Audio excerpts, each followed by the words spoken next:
आज हम पुराणों का जो महत्व है उसके विषय में अध्ययन करेंगे कि ऐतिहासिक या धार्मिक कोई भी दृष्टि हो या सामाजिक, इन सभी दृष्टियों से जो पुराण हैं उन पुराणों का महत्व अत्यधिक रहा है। पुराण भारतीय इतिहास, सभ्यता एवं संस्कृति के विश्वकोश कहे जा सकते हैं। पुराणों की संख्या के विषय में हम पिछले व्याख्यान में अध्ययन कर चुके हैं कि इनकी संख्या मुख्य रूप से 18 मानी गई है, साथ ही कुछ उपपुराण भी माने गए हैं। पुराणों में धर्म, दर्शन, इतिहास, भूगोल, मानव सृष्टि और जो संहार के अतिरिक्त जो मानव है उस मानव के क्या उत्तरदायित्व हैं, उन उत्तरदायित्वों क्या धर्म है उसका, उसके सिद्धांत भी हमें इसमें देखने को हमें मिलते हैं। पुराण आर्य जाति के सर्वस्व माने जाते हैं। यद्यपि पुराणों का प्रचलन उत्तर वैदिक काल में ही हो चुका था, लेकिन पुराणों का जो प्रभाव है वो ईसा पूर्व छठी शताब्दी के पश्चात ही जो समाज है उस समाज में हमें देखने को मिलता है। पुराणों में भक्ति मार्गी जो दर्शन है उसकी प्रधानता है और भक्ति मार्गी दर्शन के प्राधान्य के कारण ही अनेक प्रकार की रूढ़ियों का भी प्रचलन हो गया था। लेकिन फिर भी पुराणों का महत्व अनेक कारणों से है, अनेक प्रकार से, अनेक रूपों में जो है हम पुराणों के महत्व को देख सकते हैं। पुराणों के महत्व के अनेक कारण हैं और उनके प्रमुख कारणों में वेदों का विस्तार, अवतारवाद, विभिन्न विधाओं का वर्णन, भौगोलिक जो जानकारी, दार्शनिकता का स्रोत, अवतारवाद, धर्मशास्त्रीय महत्व, ये सब जो है पुराणों के महत्व के अंतर्गत आते हैं। तो इसमें सबसे पहले है वेदों का विस्तार, कि वैदिक जो संहिताएं हैं उन संहिताओं में सूर्यवंश तथा चंद्रवंश के जो राजा हैं उन राजाओं के अतिरिक्त अनेक कथानकों का संकेत है। और पुराणों में उन्हीं सांकेतिक जो कथानकों को, कि वेदों में जिनका संकेत दिया गया है उन सांकेतिक कथानकों को विस्तार दिया गया है, विस्तृत रूप में उनका वर्णन किया गया है। चंद्रवंश के राजा पुरुरवा तथा उर्वशी के संवाद की ऋग्वेद में हमें केवल एक झलक दिखाई देती है, लेकिन उसी संवाद को लेकर के जो पुराण हैं उन पुराणों में एक विस्तृत कथा के रूप में उसे प्रस्तुत किया गया है। वेदों का जो इंद्र देवता है वो पुराणों में एक राजा के रूप में प्रस्तुत किया गया है। वेदों के यज्ञवाद को पुराणों में पर्याप्त विस्तार भी दिया गया है। राजसूय यज्ञ, अश्वमेध यज्ञ जैसे अनेक यज्ञ हैं, उन यज्ञों का भी वर्णन जो है विस्तार से पुराणों में हमें देखने को मिलता है। वेदों का जो यज्ञ बताए हैं उन यज्ञों का जो राजनीतिक रहस्य है, उन रहस्यों की जो निर्माण किया गया है उसमें वो भी जो है हमें पुराणों में देखने को हमें मिलता है। वेदों का यज्ञवाद ही नहीं, वेदों में जो ज्ञान मार्ग है उन ज्ञान मार्ग का जो वर्णन है वेदों में उसका भी सांगोपांग वर्ण रूप से चित्रण हमें पुराणों में देखने को मिलता है। वैदिक देवताओं को ईश्वर के रूप में पूजने की जो स्वस्थ परंपरा विकसित हुई वो पुराणों से ही विकसित हुई है। वेदों में दिव्य शक्तियों के मानवीकरण करने की प्रथा थी, इसलिए जो देवता हैं उनको, जो इंद्र हैं मुख्य रूप से, उनको एक नित्य युवक का रूप भी प्रदान किया गया। जो पुराण हैं उन पुराणों में दिव्य शक्तियों के लक्षणों के आधार पर उनका मानवीकरण किया गया और इनको ईश्वर के रूप में प्रतिष्ठित किया गया। कि दिव्य शक्तियों के जो लक्षण होते हैं उन लक्षणों को आधार बनाया गया और फिर उनको मानवीकरण रूप दिया गया। ये हमें भी पुराणों में देखने को मिलता है। तो इसलिए हम देख सकते हैं कि जो पुराण है उन पुराणों में वेद में जो वर्णन किया गया है, जो कथानक, जो संकेत हैं, उन संकेतों को लेकर के, उन कथानकों को लेकर के जो है उसका विविध मुखी विस्तार जो है पुराणों में देखने को मिलता है। अवतारवाद कि वेदों में अवतारवाद जो विभिन्न प्रकार जो ईश्वर माने गए हैं, जो ईश्वरीय शक्ति है, उनको जो है अवतार के रूप में पुराणों में चित्रित किया गया है। कि अवतारवाद का श्री गणेश पुराणों में ही हमें मिलता है। जो दिव्य शक्ति है उस दिव्य शक्ति का एक जीवधारी के रूप में अवतरित होना ही अवतारवाद का आधार जा सकता है। और पुराणों में ईश्वर के जो 10 अवतार हुए हैं, उन 10 अवतारों का वर्णन, विवेचन जो है हमें पुराणों में देखने को मिलता है। और जो अवतार है उनके विषय में कहा जाता है कि जब जब धर्म का ह्रास होता है, अधर्म का अभ्युत्थान होता है, सज्जन व्यक्ति जो है वो पीड़ित होते हैं, धर्म की हानि होती है, तब तब जो है अधर्म के विनाश के लिए, दुष्टों के संहार के लिए दिव्य शक्ति को जो है धर्म की रक्षा करने के लिए प्रकट होना ही पड़ता है। और पुराणों की जो अतिशयोक्तिपूर्ण जो शैली है वो ईश्वर को प्रायः मानव के रूप में जो है प्रकट रूप से देखती है। और पुराणों के अवतारवाद का प्रभाव गीता के भक्ति दर्शन तथा विभिन्न जो भाषाओं का जो साहित्य है, उस साहित्य में भी हमें उनके ऊपर जो है परिलक्षित होता हुआ दिखाई देता है। पौराणिक अवतारवाद में आदर्शता की जो प्रधानता है वो स्पष्ट रूप से हमें दृष्टिगोचर होती है। अवतारों का पुराणों में जो 10 अवतार माने गए हैं, उनमें मत्स्य अवतार, कूर्मा अवतार, वराह अवतार, नरसिंह अवतार, वामन अवतार, परशुराम, श्री राम अवतार, कृष्ण, गौतम बुद्ध तथा कल्कि। और पौराणिक अवतारवाद में इसीलिए मनोवैज्ञानिक जो है उसको आधार बना करके जो है इनको अवतार के रूप में चित्रित किया गया है। साथ ही जो पुराण है, उन पुराणों में कि जो तीसरा जो इसके पुराणों में जो जिसका वर्णन है, पुराणों में जिससे की दृष्टि से महत्व माना जाता है, वो है उसके में विभिन्न विधाओं का वर्णन। कि पुराणों में हमें ऐसे अनेक संकेत हैं जिनसे स्पष्ट हो जाता है कि पौराणिक काल में अपने देश में अनेक विधाओं जो है वो हमें प्राप्त होती हैं, अनेक विधाएं विद्यमान थी।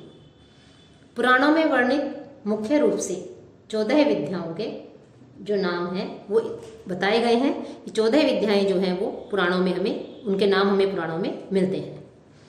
कि अनुलेपन विद्या, स्वेच्छा रूप धारिणी विद्या, सर्वभूतरथ विद्या, पद्मिनी विद्या, रक्षोघ्न विद्या, जालंधरी विद्या, वाक सिद्धि विद्या। तो इस प्रकार से अनेक प्रकार की जो विद्याएं हैं, 14 विद्याएं हैं, उनका जो संकेत है, उनका जो वर्णन है वो हमें पुराणों में मिलता है।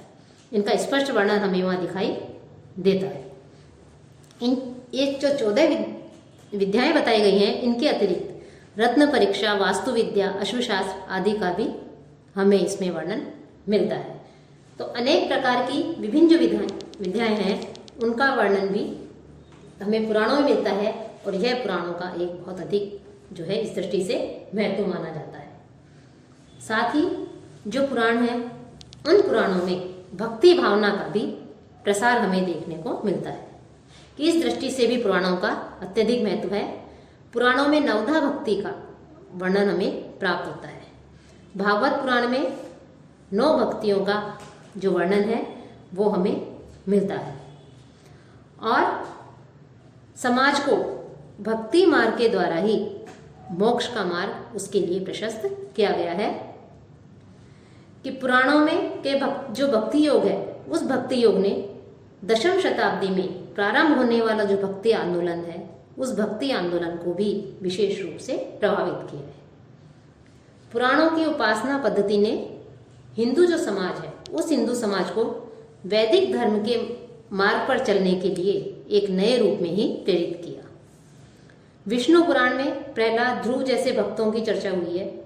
ऐसे भक्तों के भक्तिपूर्ण भाव जो मानव समुदाय है, जो जन समाज है, उसको एक आदर्श जो है उसको स्थापित करने में, आदर्श सिखाने में जो है मुख्य रूप से उनकी भूमिका रही है। साथ ही पुराणों में ऐसे भक्तों की भी चर्चा की गई है जो भक्ति का जो समुद्र है, उस समुद्र में इतना अधिक डूब जाते हैं कि वो मोक्ष को भी भूल जाते हैं। पौराणिक भक्ति भावना ने जन समाज को जीवन के प्रति एक आनंदवादी जो दृष्टिकोण है, उस दृष्टिकोण को किस प्रकार से अपनाया जाए जिससे व्यक्ति आनंदित हो, भक्ति सागर में डूब करके आनंद में हो जाए, ये भी जो है हमें यदि सीखना है तो इसमें हमें पुराणों का अध्ययन करना पड़ेगा। तो पुराणों का महत्व इस दृष्टि से भी अत्यधिक माना जाता है। साथ ही जो पुराण है, उन पुराणों में जो दार्शनिकता है, उस दार्शनिकता का भी स्रोत हमें दिखाई देता है। दार्शनिक दृष्टि से भी पुराणों का अत्यधिक महत्व है। कि पुराणों में कर्म योग, भक्ति योग और ज्ञान योग, इन योगों का विशद वर्णन हमें मिलता है। और पुराणों का जो अवतारवाद है उसने गीता के अवतारवाद को भी प्रभावित किया है। ईश्वर का जो सगुण और निर्गुण जो स्वरूप माना गया है, इन दोनों ही स्वरूपों का जो है वहाँ पर हमें वर्णन मिलता है कि ईश्वर की कृपा से ही जीव जो है भगवद आकारता को प्राप्त कर सकता है। जो पुराण है, इन पुराणों में नास्तिकता और जो आस्तिकता है उसका भी जो है हमें इसमें वर्णन, विस्तृत वर्णन हमें दिखाई देता है। भोगवाद को यथार्थ रूप देने में और उसे विरक्ति का जो रूप है, विरक्ति रूप देने में भी पौराणिक कथाओं का विशेष योगदान हम देख सकते हैं।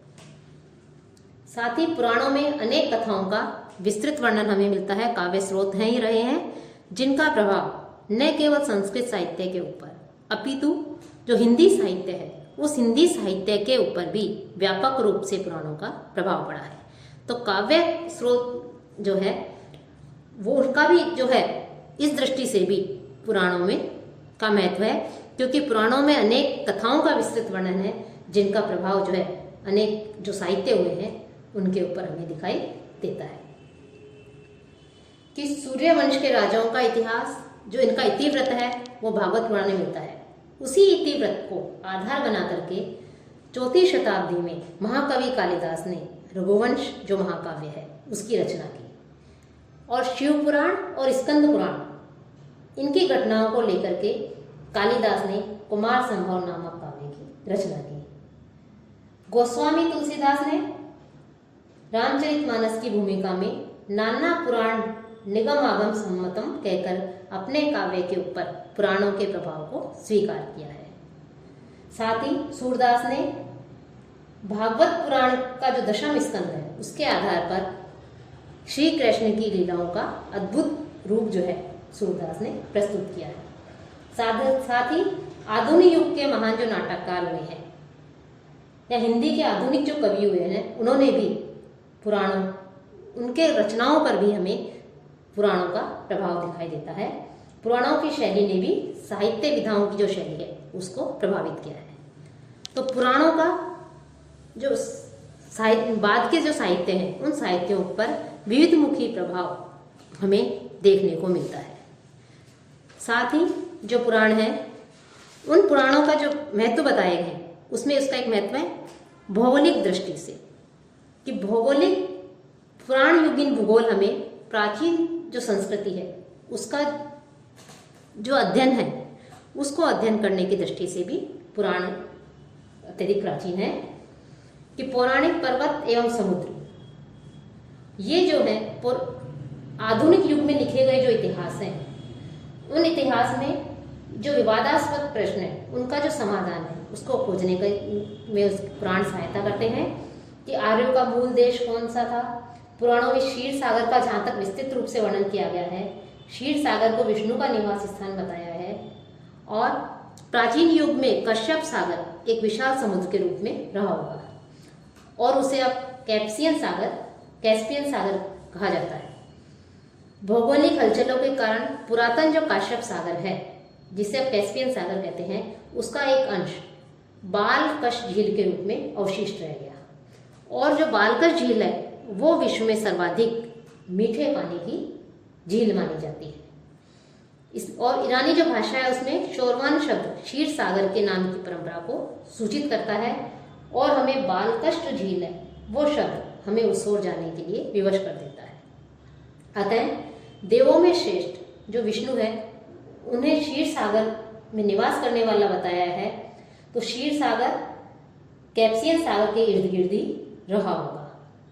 पौराणिक सुमेरु पर्वत मंगोलिया का अल्टाई पर्वत ही है। तो अनेक प्रकार के और भी इसमें नदियों के, पर्वतों के, स्थानों के नाम हैं जिनके आधार पर जो भूगोल है हमारा आधुनिक वो पौराणिक भूगोल जो है वो प्राचीन संस्कृति का जो विस्तार है उसको जानने में अत्यधिक सहायता कर सकता है। तो भौगोलिक जानकारी प्राप्त करने के लिए भी जो पुराण है उन पुराणों का अध्ययन करना आवश्यक है। उन पुराणों को अध्ययन करके हम जो भौगोलिक जानकारी है उसको अब हम प्राप्त कर सकते हैं। साथ ही साथ पुराण ऐतिहासिकता का आधार है। पुराणों में वर्णित वंशानुचरित के आधार पर अनेक ऐतिहासिक जो जानकारियां हैं वो हमें मिलती है। ऐतिहासिक युग में राजाओं के दरबारी कवियों ने अनेक प्रशस्ति काव्य लिखे हैं और प्रशस्ति काव्य लिखकर ऐतिहासिक ग्रंथ लिखे। पौराणिक युग में राजवंशों का इतिहास लिखने की परंपरा रही है और प्राचीन जो राज्य हैं उन राज्यों की जानकारी के एकमात्र आधार भी पुराण है। सूर्यवंश और चंद्रवंश के राजाओं का इतिहास जानने के लिए हमें पुराणों का अध्ययन करना ही पड़ेगा। पुराणों में जो वर्णन किया गया है उसको आधार बनाना ही पड़ता है। तो अनेक जो राजवंश हैं उनकी जानकारी प्राप्त करने के लिए, उनके विषय में अध्ययन करने के लिए, ऐतिहासिक जानकारी प्राप्त करने के लिए पुराणों का अध्ययन आवश्यक है। तो इस दृष्टि से भी पुराणों का महत्व जो है सर्वविदित है, ऐतिहासिक दृष्टि से भी।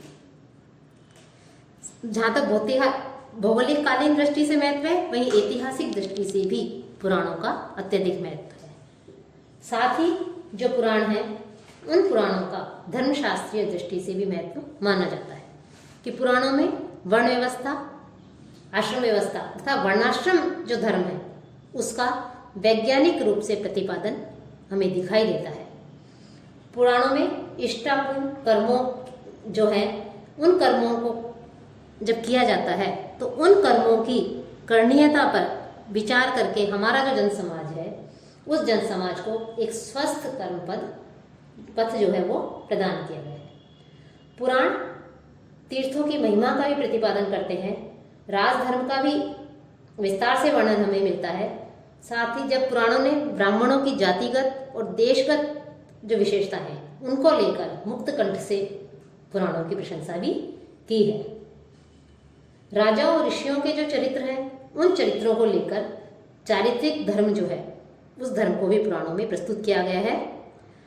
वर्णाश्रम व्यवस्था को समाज में अत्यधिक प्रचलित करने का, वर्णाश्रम व्यवस्था तो वैदिक काल से ही प्रचलित थी, लेकिन उसको समाज में अत्यधिक प्रचलित करने का श्रेय यदि किसी को जाता है तो वो श्रेय जाता है पुराणों को, कि पुराणों को ही जो है ये मुख्य रूप से श्रेय जाता है।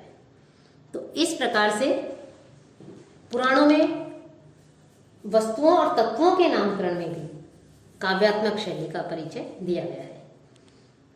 तो निष्कर्ष रूप में हम कह सकते हैं कि पुराणों में सृष्टि को विस्तार देने वाली शक्ति को ब्रह्म, सृष्टि को गति या विकास देने वाली जो शक्ति है उसको विष्णु और सृष्टि का संहार करने वाली शक्ति को रुद्र कहा गया है। और ये तीनों ही नाम चैतन्य जो शक्ति है उस चैतन्य शक्ति की 3 स्तुतियों पे है। लेकिन समय समय पर जो अनेक ऋषि हुए हैं, राजा हुए हैं, उनको प्रकृति के साथ जोड़ करके अतिशयोक्तिपूर्ण शैली का स्वरूप जो है उसमें प्रस्तुत किया गया है। पुराणों में अनेक प्रकार के तथ्य हैं और सभी तथ्य अतिशयोक्तिपूर्ण हैं। पुराणों में जो है धार्मिक, चाहे वो धार्मिक की दृष्टि से हम देखें, भौगोलिक दृष्टि से देखें, दार्शनिक दृष्टि से देखें, लेकिन उनका जो स्वरूप है वो जो है हमें उज्ज्वल दिखाई देता है। पुराणों आज के विज्ञान को, आज की विविधमुखी जो सभ्यता है उसको देखने के लिए, उसके महत्व को जानने के लिए जो है हमें पुराणों के विषय में अध्ययन करना ही होगा। पुराणों जो है वो भारतीय जो संस्कृति है, हमारी प्राचीन जो संस्कृति है उसका महत्वपूर्ण अंग रहा है। भारतीय परंपराओं जो है उनका रोचक वर्णन हमें पुराणों में देखने को मिलता है। पुराणों में उसके विषय में अध्ययन किया गया है। साथ ही तत्कालीन जो सामाजिक जीवन है कि धार्मिक दृष्टि से तो पुराण वेद विहित हिंदू धर्म जो है उससे संबंधित रहे हैं। पुराणों का महत्व जो है उस दृष्टि से महत्वपूर्ण है, लेकिन जो भौगोलिक, ऐतिहासिक के अलावा सामाजिक जीवन की जो यथार्थ स्थिति है उस यथार्थ स्थिति का भी चित्रण हमें पुराणों में मिलता है। तो पुराण को देखा जाए तो इन सभी, चाहे वो ऐतिहासिक हो, भौगोलिक हो, सामाजिक हो, धार्मिक हो, भक्ति भावना की दृष्टि से हो या अन्य किसी दार्शनिकता की दृष्टि से हो, धर्मशास्त्रीय दृष्टि से हो, भौगोलिक दृष्टि से हो, सभी दृष्टियों से जो है वेद पुराणों का अत्यधिक महत्व रहा है।